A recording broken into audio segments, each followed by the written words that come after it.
What's going on, everyone? I'm just a typical, average American here today to react and learn about will the Commonwealth end? Will it collapse without the Queen? What?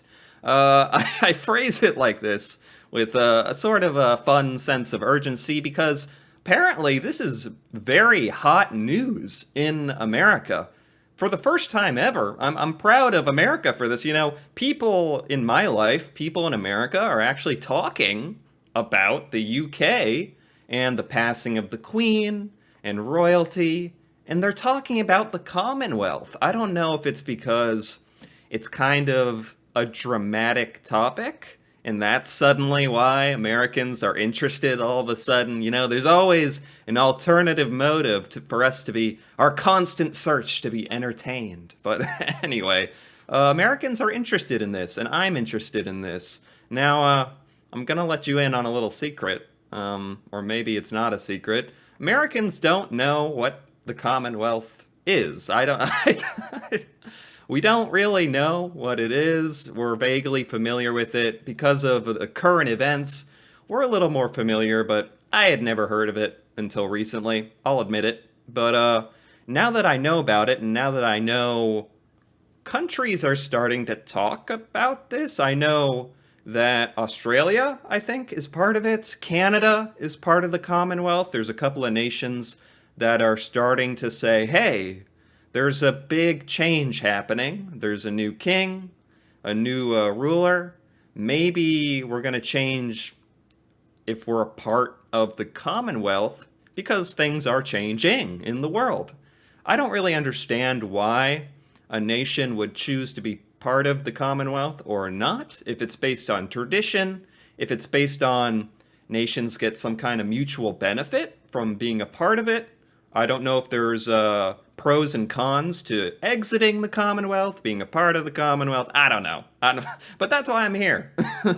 I'm here because I do not know, but I'm ready to know. And I hope you are too, because I'm ready to watch. Will the Commonwealth collapse? It's been a week since the Queen sadly passed away, and already people, countries, politicians and newspapers are discussing the future of the monarchy globally. Exactly. God, it's already been a week. Wow. Anyway, this is something that's being talked about even in America, the Commonwealth. That's because the British monarchy actually holds quite a lot of influence around the world, Yeah. with 56 countries making up the Commonwealth. Wow. I remember the first time I heard about this. I didn't realize it was 56, by the way. The global impact of the crown in Great Britain and the UK, it's a global, it's a global system, all connected. It's amazing. I never knew about this. Blew my mind the first time I heard it. A voluntary grouping headed by the British monarch, and a further 15 countries where the monarch is the official head of state. Right. Even right. prior to the Queen's passing, this relationship was already coming under scrutiny. Really? Huh. So now that Queen Elizabeth has passed away, it's kind of like the perfect, just the extra reason, the straw that broke the camel's back, if you will. They were already talking about, hey, maybe we're going to ditch this old Commonwealth thing. And they didn't really have a good reason, or the timing wasn't right. And now this has happened, and now they're like, hey, it's now or never kind of thing. With politicians and countries increasingly discussing their status within the groupings, and Barbados recently becoming the 17th country to remove the Queen as their head of state. Really? Wow. Well, that was in November 2021, according to this article. But still, I hadn't even heard about that. So this happens from time to time, huh? Nations parting away with the crown and all that. Man, the one thing I just want to know is, what's the reason? Why? What would a nation say, this is the reason we're leaving? Just because they want more independence and autonomy, and to be able to say, hey, we're our own country, we're our own nation, we're not a part of that. Is that the main reason? Possessing a clear sense of who we are and what we are capable of achieving in the year 2021 we now turn our vessel's bow towards the new republic. We do this so that we may seize the full substance of our sovereignty. It's possible that Wow. I think she was basically saying what I was guessing at. They just want to be a sovereign nation, and this makes them more of that, I suppose. I am interested what people in the UK think about all of this. When you see countries leaving the Commonwealth, does it make you sad? Does it make you upset? Do you say, I get it, I understand? What? There's a variety of reactions that could occur, especially in the modern day. I feel like most people would probably just kind of get it, kind of understand, and be like, okay, things are changing, and countries are getting more autonomous, and this is just how the future is going to go, maybe? this trend of stepping away from the monarchy may only accelerate in the years ahead. Yeah. After all, the Queen was often seen as a lovable and unifying figure who softened the monarchy. With her no longer in the equation, people are already discussing the future. So, sooner than we expected, let's discuss the future of the Commonwealth. So, the Queen existing, for lack of a better way to put it, was one of the major reasons nations remained in the Commonwealth, just because she was easy to get along with, like literally a symbol in and of herself of something great. And now that's gone, and I kind of get it. And if we can expect to see more countries ditching the king as their head of state. Huh. Very interesting. Let's start by discussing the Commonwealth. When Britain went... Yes, please. I don't... I'm talking about it a lot, and I don't exactly understand everything that I don't understand its purpose exactly. Through the process of decolonisation in the first half of the 20th century, it was decided that some relationship should continue to exist between Britain and its former colonies, Okay. the Commonwealth. Okay. Membership is entirely voluntary, with the Queen acting as its head. Wait, if membership is voluntary, then this isn't even this shouldn't be that big a deal. American news is making this sound like a huge deal, like the system of the world is collapsing in on us. I don't know. I feel like that's not the truth. Like, this is not the end of the world, and not as big a deal as it's being made to Americans. If membership is voluntary, isn't leaving voluntary? There's no expectation of being a member.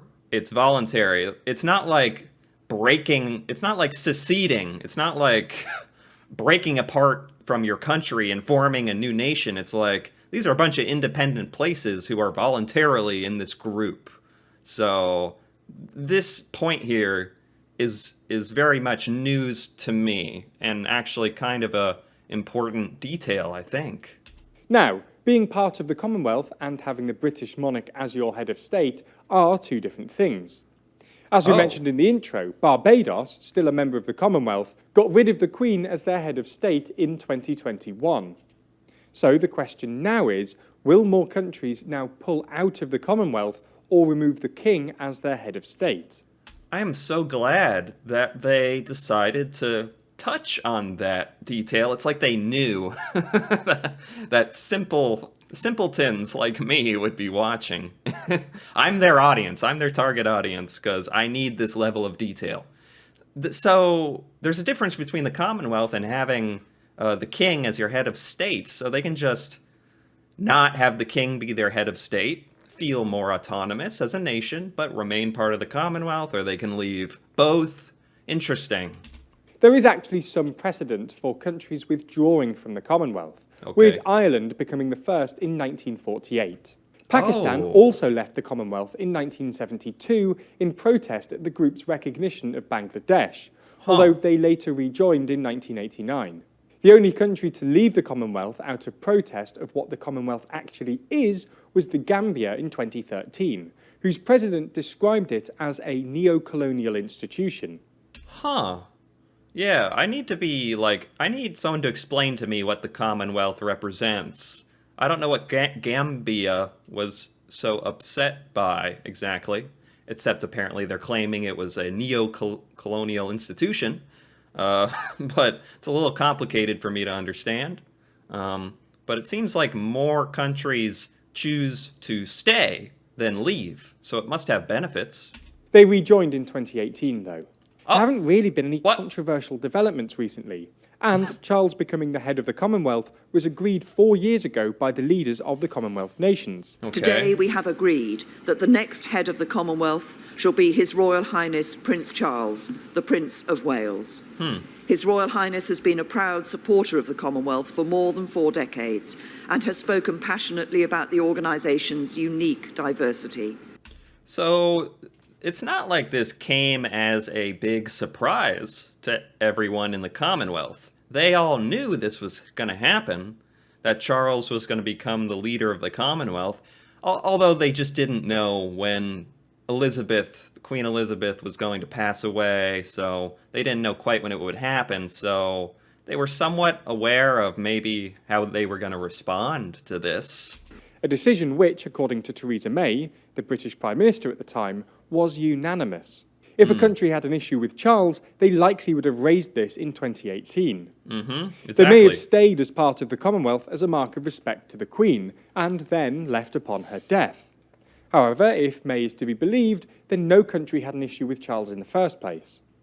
Right, because they knew they could have raised a disagreement back in 2008, but they may have just been staying out of respect to Queen Elizabeth. There's a couple different sides to this. I'm starting to get a sense here of what's going on. Even in addition to this, the Commonwealth isn't a hugely controversial grouping anyway. Right. Membership is voluntary. Yes. And it doesn't have a budget, nor does it make any policy decisions. Yeah. This is exactly what I was thinking. I was like, I don't think there's a big controversy here. There's a big precedent that's been set. It's been in effect for a long time. This encapsulates a lot of nations around the world. In that sense, it's a huge deal. But as far as actually policy making, budgets, and membership, that's all kind of voluntary and non-existent for like making policies. So this is kind of a big deal, kind of not, I'm gonna say. It's more of a forum for diplomacy, where leaders discuss matters of mutual interest. Okay. So it's likely that very little is going to change from the perspective of the Commonwealth. Yeah, if that's the case, isn't it just a benefit to be part of the Commonwealth? I could see maybe some of them choosing to not have the Crown be their head of state, but they should probably remain part of the Commonwealth because it seems to just have benefits of diplomacy, unless there's some drawbacks I don't know about. But what about the Queen as head of state? Yeah. The 3 countries that are looking the most likely to want to get rid of the British monarch next are Jamaica, Australia, and New Zealand.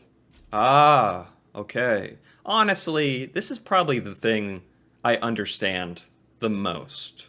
I don't know exactly what being the head of state entails, but it does sound like it has to do with government and literally power and policy making and system of like who's in charge of what. And in that sense, I would totally understand if a nation wanted to step away and not have that be a part of their system anymore. They just want to be their own nation, you know. It's 2022, I get it. Earlier this year, Jamaica stated their intention of removing the Queen as the head of state, with their Minister of Legal and Constitutional Affairs saying the continued symbolic presence of the British Crown in the constitutional makeup of our state and other Commonwealth Caribbean states has been repeatedly placed on reform agendas here and across the region, and laying out a rough plan for how removing the monarchy may work. So they've been thinking about this for a while. So it shouldn't come as that much of a surprise if it happens with a few of these countries. It's not just the government. 55% of Jamaicans also support removing the Queen. That's Okay. likely to rise too, as some in Jamaica may feel some deference towards the Queen. Man, I had no idea Jamaica had the Queen and now the King as their head of state. I'd never. I bet there's a bunch of nations I don't know that are connected to the crown. Wow.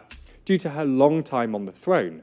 With Charles as king, this feeling of loyalty probably isn't as strong, only Yeah. making the move to a republic more likely. Right. Australia, unlike Jamaica, has no official plans as of yet to remove the British monarch as their head of state. Oh. Back in 1999, they had a referendum on this very issue and decided against getting rid of the then Queen as their head of state. But that was 23 years ago now.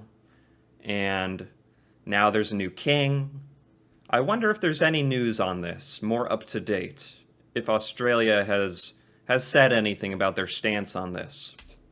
However, it was very close, with only 55% backing the monarchy. Oh. Now, their current Prime Minister previously made plans to hold another referendum after the Australian elections in May, but seems to have slightly changed his tune, now indicating that he would not pursue a referendum during his first term in office. That, though, doesn't mean never. As with Yeah. Australia, Canada and New Zealand have not explicitly made any concrete plans for replacing the monarchy. But there have been some suggestions lately that the country could at some point try and separate from the monarchy. Yeah, I mean, I think this is just a case of, as Americans would say, if it's not broke, don't fix it. If that makes sense. Maybe that's something that people in the UK say as well. If it's not broken, there's nothing to fix. So for Canada, New Zealand, possibly Australia, this is the way it's been for a long time. A reasonable amount of people are happy with it. So they're kind of thinking, there's nothing really bad happening that we need to get rid of this, that we need to fix. But, it's getting close here. 45% of Australia, if I remember correctly in their poll, want to leave. 55 want to stay. They might talk about it later. It's quite interesting. I think I'd have to be living in Canada.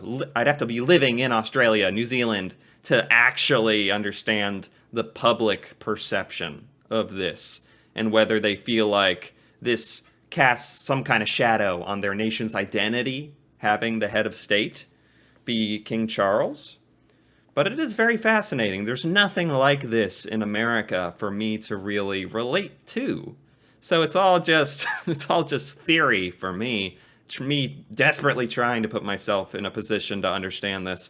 And I think I get it. I think I get it a little bit. Jacinda Ardern, the country's Prime Minister, has claimed that she believes that New Zealand will become a republic in her lifetime. There's been a debate probably for a number of years. It's just the pace and how widely that debate is occurring. I've made my view plain many times.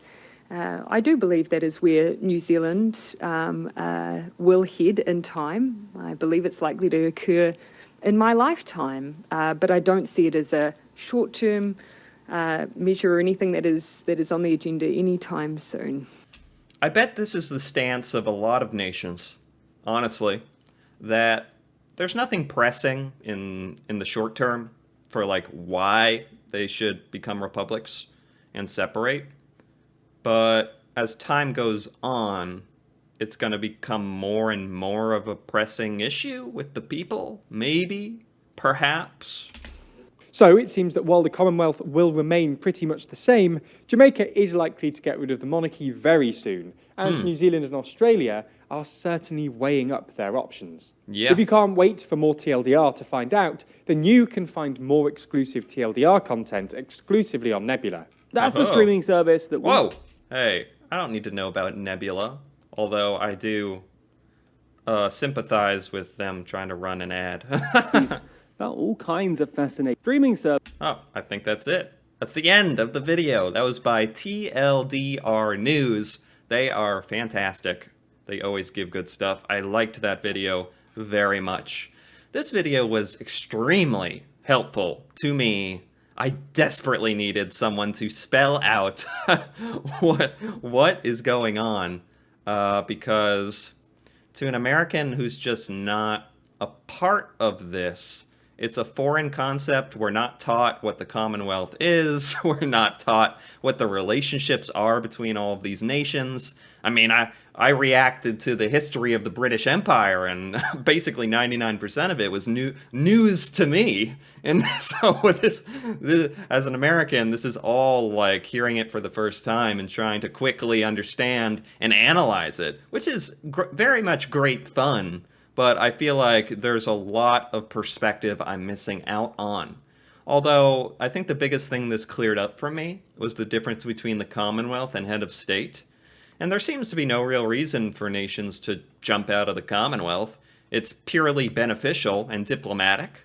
But as far as the head of state goes, I totally get it now. I totally get it. And I get that there's a difference, a big difference. I'm interested in what people living in the UK think about this as well. But this is an American's point of view for you, and none of this really affects me. So I kind of probably have an interesting view on this, kind of not biased, hopefully. But who knows? Subconsciously, what's going on in my mind. Anyway, hopefully you enjoyed this reaction. If you did, feel free to give it a like or leave a comment.